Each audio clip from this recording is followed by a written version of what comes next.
আসসালামু আলাইকুম। আজকে খুব সকালবেলায় ঘুম থেকে উঠলাম। ঘুম থেকে উঠে নামাজ পড়ার পর কিছু হালকা পাতলা ফল খেয়ে আমি আজকে পুঁইশাক গাছগুলো লাগালাম। দেখুন এইখানে পুঁইশাক গাছ, আর এই পুঁইশাকটা আমরা পুরানা লাগানো ছিল। আর সূর্য হালকা দেখুন উঠতেছে।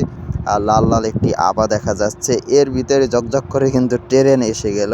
ট্রেনটা কিন্তু বেশ লম্বা, আমাদের বাসার ঠিক সামনে দিয়ে যাচ্ছে ট্রেনটা খুব লম্বা। প্রায় আজকে একটা ঘটনা হয়েছে, আমি আপনাদেরকে শোনাই। সারা রাত্রে আমাদের জেনারেটর ছিল না, জেনারেটর অফ ছিল, কেউ অনও করে নাই। তো আমি ভাবছি হয়তো জেনারেটর কোনো বড় সমস্যা হয়েছে, এই জন্য অন করে নাই। যেহেতু আমার ভিডিও ডাউনলোড করা নাই, অতএব আমার পুরো ক্লাসটা যদি করতে হয় তাহলে আমাকে ইউটিউব থেকেই করতে হবে।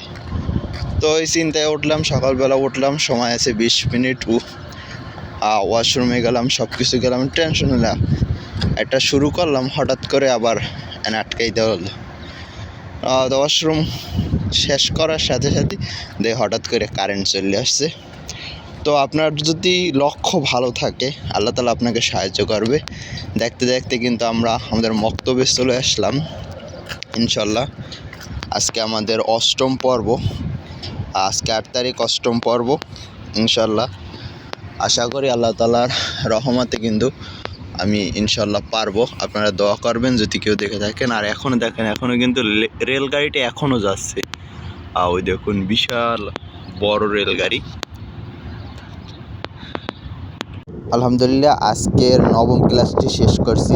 আমি কিছুক্ষণ আগে হয়তো বলছিলাম যে আমার অষ্টম ক্লাস চলে, কিন্তু অষ্টম না, আজকে 9 তারিখ নবম ক্লাস চলে। তো আলহামদুলিল্লাহ, আজকে আমরা সদ দত এই পর্যন্ত জবর জের আমরা শিখেছি আলহামদুলিল্লাহ।